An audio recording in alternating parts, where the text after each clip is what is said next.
So the biggest event in smartphones is done. The Apple event for the iPhone launch just finished, and finally, after so many years, you can do this on an iPhone. Use a USB Type-C cable. But what cable will work? What's new in the iPhone 15 series, and should you throw away your old Android?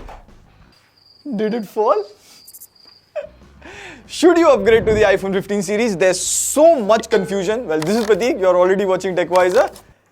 Don't throw away your Android phones. Never do that. Here's everything you need to know about the Apple event under 5 minutes, and also what Apple didn't talk about. Shh, secrets. So Apple this year launched 4 iPhones: iPhone 15, iPhone 15 Plus, iPhone 15 Pro and iPhone 15 Pro Max. And if you compare with last year's iPhone 14, the iPhone 15 saw a really good upgrade in my opinion. The iPhone 15 saw 3 big changes. Number 1 is display. You get the same 6.1-inch OLED on iPhone 15 and 6.7-inch OLED on iPhone 15 Plus. The iPhone 15 series finally has the dynamic island. It's the same pill-shaped notch that came last year with iPhone 14 Pro and Pro Max. So basically the dynamic island can show you more information like the timer, calling feature on the iPhone 15, and from the front, the iPhone 15 will now look different from iPhone 13 and 14. The peak brightness of the iPhone 15 display is increased to 2000 nits, which is double from last year's iPhone 14. But the display is still 60 Hz on the iPhone 15 and 15 Plus. The back design camera island is more or less the same as last year. The second biggest change is cameras. The iPhone 15 gets a new 48 megapixel main camera and you get a 12 megapixel ultra wide angle camera.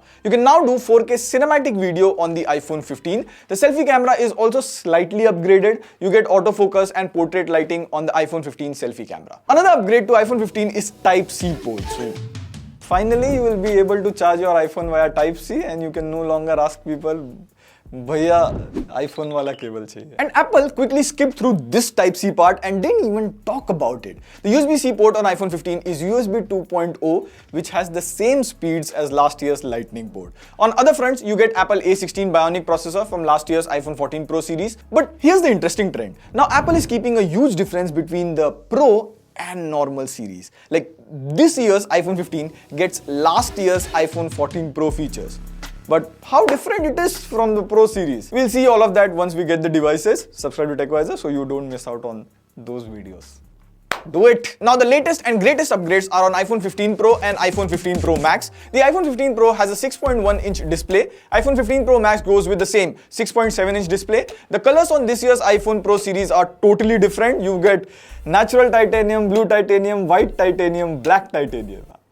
Can't believe I'm saying all of this. The iPhone 15 Pro series will now have a titanium frame. It's an upgrade from the stainless steel frame on last year's iPhone. Now titanium makes this iPhone 15 Pro more durable and importantly it is lighter. This year's iPhone 15 Pro is about 19 grams lighter than last year. Now it might not sound like a big deal, but it is. And there was also a lot of talks about the environment this year in the iPhone event. In fact, all the leather cases, watch straps have been discontinued and silicone cases and watch straps are replaced with woven fabric.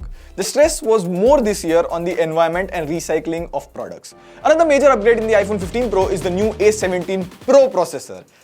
They're calling the processors Pro now. Now, the naming and all aside, in smartphones, this is huge. It is the first 3nm processor in smartphones. Generally speaking, smaller the nanometer number, more power, more battery life. Simple. And the most interesting thing about the iPhone launch was games. Like for the first time, you'll be able to play heavy AAA title games on your iPhone. In the event, they showed glimpses from the Resident Evil series with a promise to bring all these games and Assassin's Creed Mirage early next year, 2024. Now, this is a big deal. Basically, you can play console level games on your iPhone. Can it compete with other handheld gaming devices like Nintendo and ROG Ally?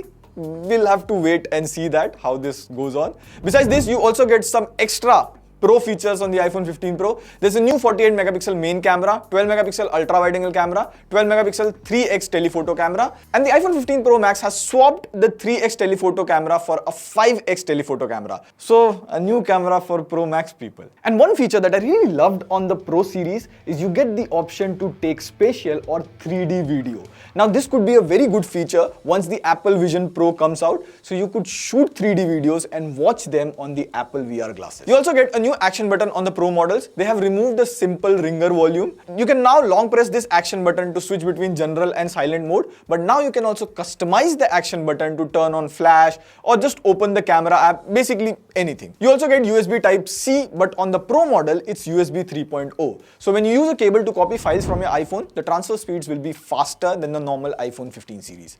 However, do note that Apple didn't say this, but in the iPhone box, you will get a USB 2.0 cable. So to get those higher data speeds, you will need to buy a third-party USB 3.0 cable. Now, in terms of charging, there's no clear idea on what charging speeds the iPhone 15 and 15 Pro supports because Apple has not mentioned anything clearly on their website. But you can expect the Pro to charge at about 27 watt and the iPhone 15 base variant to charge at about 20 watt. Apple also announced the latest Apple Watch 9 and Apple Watch Ultra 2. There is the usual processor upgrade. You now have a double tap feature to use your fingers to pick up or reject calls on the Apple Watch. The Apple Watch 9 starts at 49,900. The Apple Watch 2 Ultra starts at 89,900. And I still believe the Apple Watch SE at 29,900 is the best value for money Apple Watch you can buy right now in India. Also, there's the new AirPods Pro 2 with USB-C port. Only the port is upgraded, that's it. Now, here's the bigger picture, the Indian pricing. The iPhone 15 starts at 79,900 in India, whereas the iPhone 15 Plus starts at 89,900. It's the same pricing as last year's iPhone 14 series. The iPhone 14 Pro model in India starts at 1,34,900. The iPhone 15 Pro Max starts at 1,59,900. Very interesting thing. Apple didn't change the USA pricing, but the Indian pricing for the Pro series saw a 10,000 price jump, like Apple being Apple. And here's another interesting thing. When Apple launches a new iPhone, it reduces the price of the older iPhone. So if you start from 70,000 rupees and go up to 1.6 lakh, you now have a whole of 6 iPhones. And in India, even older iPhones keep selling. So if you add iPhone 14 Pro and Pro Max, that makes it 8 iPhones. And all iPhones are at a gap of 10,000 rupees. For example, if you pick up an iPhone 14 at 70,000, at just 10,000 price jump, you'll see iPhone 15 with lots of upgrade. Or if you want to buy an iPhone 15 Pro at 1.35 lakh, but that's only 128 GB. So if you go for the 256 GB variant, that is 1.45 lakh. And again, it's closer to the iPhone Pro Max. Like, poof! It's all confusing. We'll most probably be covering the iPhone Pro series and maybe the base iPhone 15 if you guys are interested in. On that note, this is Pratik signing off. See you in the next video. I pew.